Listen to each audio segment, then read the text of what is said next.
cake decorating has been a really big trend lately. Thanks to YouTube and accessibility of ingredients, people have really started to pick up the hobby of baking. Even I myself has picked up the hobby of baking. So there's a lot of advantages when you can decorate a cake because it's a great way to give a personalized gift to someone.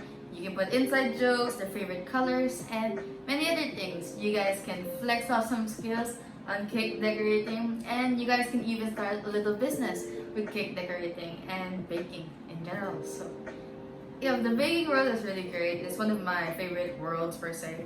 So yeah, let's get into it. So why am I able to teach you? Because I am Janelle. I'm just joking. So yes, I am Janelle and I have been baking for quite some time now. I started when I was quite young because I really took interest in YouTube and baking videos from YouTube and some cookbooks. And yeah, it just really rolled on from there. I took baking classes and now I'm still in the processes of starting and doing a small business called the BAKESHOP. Follow the socials. So yeah, what will I be teaching you today is how to decorate a cake, how to make it yours, and for those you love. So yeah, I'll be teaching you guys basic skills, the piping skills you guys need, and how to frost this beautiful cake. So materials you guys are gonna need are a spatula. I like to use a cake scraper, but a spatula would do if you don't have this. I like to use a plate for excess frosting, and yeah, you guys are gonna need frosting, piping tip, piping bags, and that should be good to go. You guys may put in some sprinkles and some other types of frosting you guys need. Today, I will just be using whipped cream frosting. So what are the results of this cake I'm planning to do? So I plan to do a more minimalistic cake, more vintagey style, and at the same time, I'm gonna mix in a frog in there because frogs are trending now and I find it really cute. I haven't tried it yet and I just really do. So yeah, those are what we're gonna do today. So I'll be teaching you guys how to frost the cake. So here I just have some light pink icing, light pink whipped cream. What I did here was I used pink food dye and I added a bit of yellow to make it more of this peachy color rather than baby pink. Like I just think like the peach color is more in. So yeah, so what I would like to do usually is I would just randomly pat around icing. The more icing you have, I find it the better because the more opportunity you have to scrape away the icing and make it smoother, like ta-da. So to have a smooth frosting, you just need to take your time with it.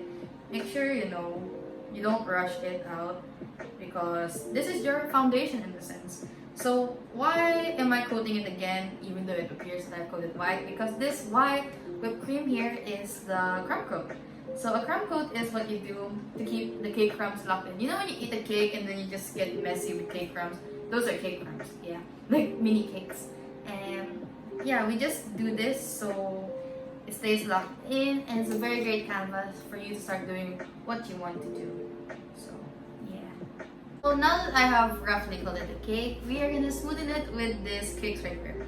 This it makes the job easier because all I have to do is just this, and then your cake should be smooth already. Because I'm still using the same frosting, I can just scrape it back in.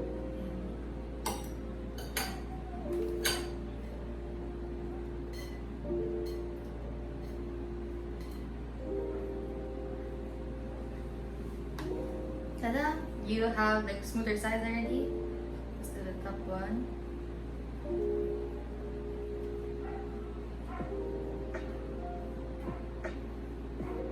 All of our imperfections, that is okay. We can just cover it up with more frosting. Because the frosting is the answer to our problems here.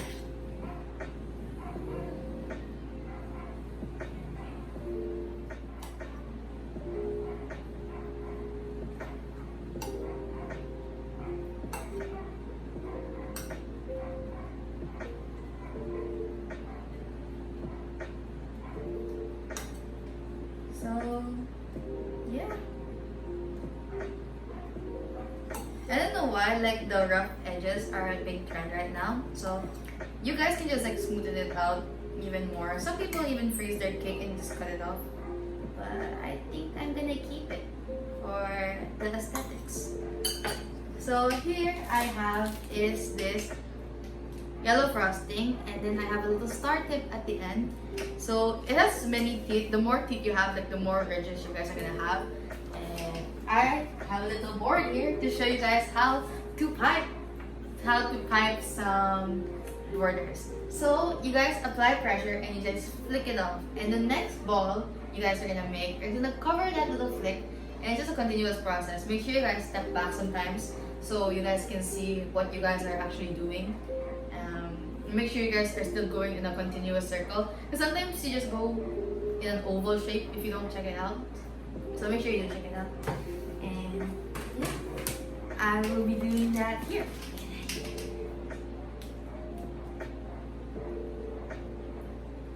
And then, so up and down, down, pressure and flick, pressure and flick, pressure and flick.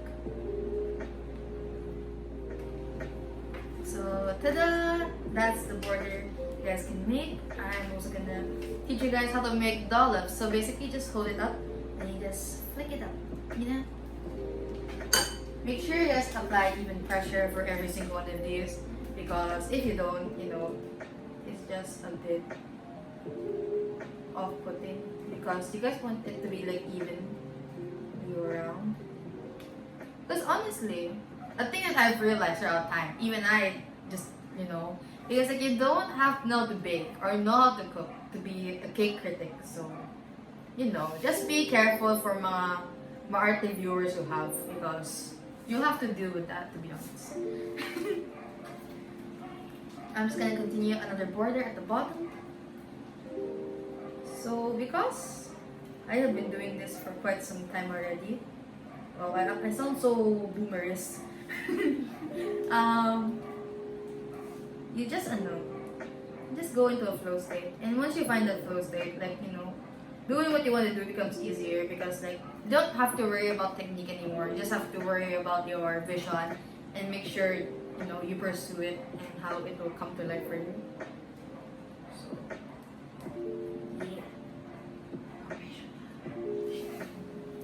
That ending there was not good, but you know, you just picture this side of the cake. At the bottom, I'm gonna do the same thing, but with this green frosting. I just think it would be a cute contrast to have. So, there are many angles you can take while baking. Some people take a 90-degree angle for the side of the cake. I'm not yet skilled in the side of the cake, to be honest. Sometimes it still gets wonky. But a good way to solve that is to make some outline throughout the cake, because you guys are going to just cover it up with icing anyways. So, yeah.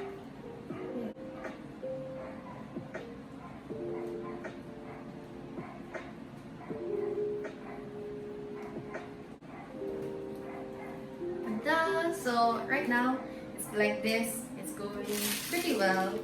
So because of the lack of time, I'm gonna teach you guys how to make the frog already. So the frog, basically, you just make a big dollop, and then you are gonna fix it up with this spatula.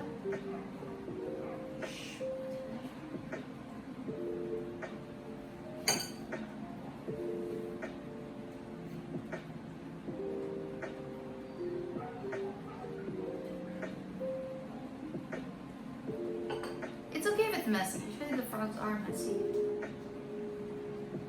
I'm gonna create a little dollop up here. Freak, don't make it a demon. It's a cute frog. Yeah.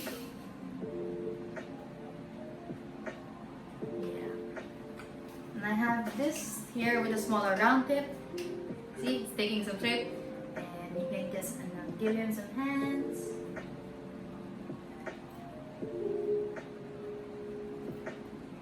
Give him some legs. And the eyes. So I have this light purple here to make his eyes. Ah, cute! Yeah! I'm so proud! Okay, fine. So that's froggy. Okay. So this is just the basics. You can absolutely put more details. Take away some if you want for a more minimalistic look. Just have fun with cake decorating. I hope you guys learned a lot, especially how to make borders, because borders are really helpful. They really help elevate your cake. So yeah, I'll be seeing you guys soon. Make sure you guys check out Your Little BAKESHOP socials and check out my socials, and yeah, pursue a frog cake because it's cuter than I thought, you know. I hope you guys enjoyed, and I'll see you guys soon. Bye.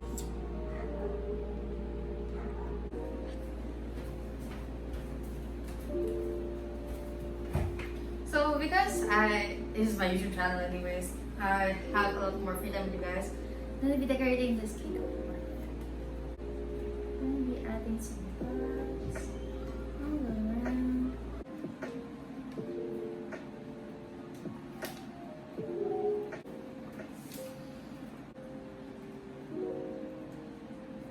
So this is the cake that I accomplished for my demonstration speech. So I hope it works. I hope teacher likes it. I didn't show this design, but yeah.